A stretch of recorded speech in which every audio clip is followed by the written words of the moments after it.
Qu'est-ce que c'est une phlébographie? C'est un examen radiologique des veines après avoir injecté le produit de contraste. Alors, le produit de contraste qu'on utilise, ça peut que ce soit un produit de contraste iodé ou le CO2. Cette phlébographie permet d'avoir un examen détaillé de vos veines sur l'avant-bras et au bras, ainsi que les veines centrales. On demande cette phlébographie afin d'avoir des précisions sur la qualité des veines, et notamment quand il y a des veines abîmées dans l'avant-bras compte tenu des ponctions anciennes. La phlébographie permet d'avoir où le segment qui est bouché, où le segment il faut connecter avec l'artère. Qu'est-ce que c'est des veines centrales? La phlébographie permet d'étudier les veines superficielles, donc on a le réseau superficiel à l'avant-bras, on a le réseau profond. Ces réseaux superficiels à l'avant-bras vont communiquer avec le réseau superficiel au bras. Ces communications, elle est très importante de soient étudiées de façon précise. Ensuite, il y a de communication avec les veines sous-clavières qui vont rejoindre avec la veine jugulaire, les deux veines qui vont rejoindre le tronc veineux brachiocéphalique. Il y a deux veines brachiocéphaliques, c'est les veines centrales, qui vont arriver vers la veine cave supérieure et ensuite l'oreillette droite. Tous ces chemins, il est important qu'ils soient détaillés afin de voir s'il y a des sténoses et surtout la qualité des veines. Donc on va étudier ici la qualité des veines et là on va voir si les veines sont perméables ou pas.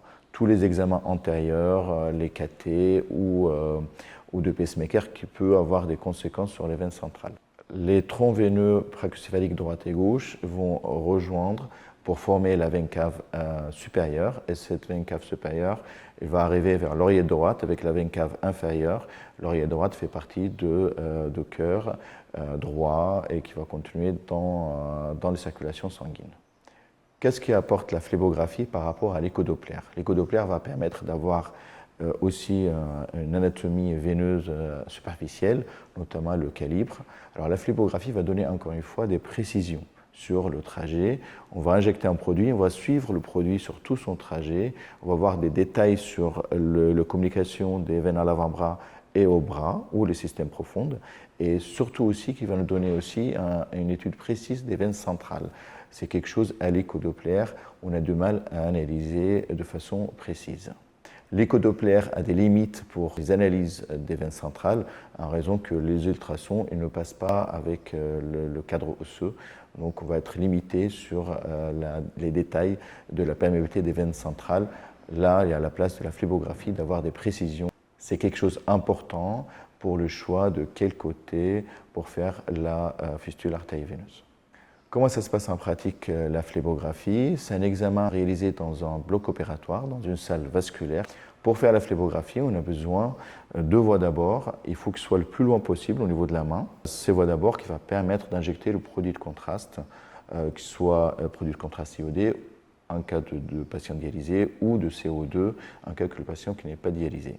Donc les ponctions vont être réalisées très distalement au niveau de poignet, soit au niveau du dos ou dans le face interne afin de trouver des veines. Le patient est installé. On va utiliser un garrot élastique afin de stopper la circulation dans les veines superficielles et avoir une analyse précise à l'avant-bras.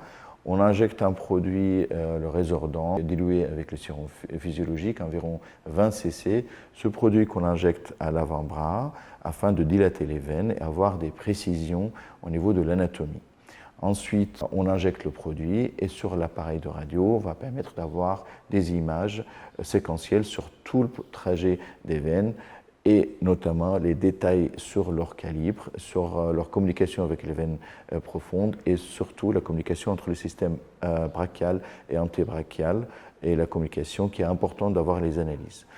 Plusieurs images qui vont être prises sur tout le trajet des veines jusqu'à les veines centrales et à la fin on va avoir des photos qu'on va donner au chirurgien pour avoir avec l'échographie l'emplacement exact de futures fistules. Tout ça, ça permet de diminuer le risque de complications et avoir des fistules qui marchent le plus vite possible et pas avoir de recours à beaucoup d'examens complémentaires pour avoir une bonne maturation de la fistule. Qu'est-ce qu'on utilise dans la phlébographie? Donc il y a deux produits, soit le produit de contraste iodé, on l'utilise quand les patients sont dialysés par un cathéter. Pour les patients qui ne sont pas encore dialysés, l'utilisation de produits de contraste iodé est toxique. Par conséquent, ça peut aggraver les fonctions rénales. Pour cela, on va utiliser un gaz CO2 qui va donner des contrastes lors de l'injection dans les veines grâce à la machine de radiologie. Le CO2, c'est un gaz compressible qui permet d'avoir le trajet ou le photo des veines. Il est moins précis que le produit de contraste, mais chez les malades qui ne sont pas dialysés, donc hors question qu'on injecte le produit de contraste pour ne pas abîmer les reins et avoir des mauvaises fonctions rénales. Donc on va utiliser ce gaz qui va avoir un bon contraste dans les veines. Dans tous les cas, tous les dossiers des patients doivent être étudiés, donc il faut ramener le dossier médical complet, car il y a certaines contre-indications de CO2 ou de produits de contraste, notamment l'allergie aux produits de contraste et notamment certaines pathologies cardiaques. Il faut être précis à ramener le dossier médical en entier avant la phlébographie.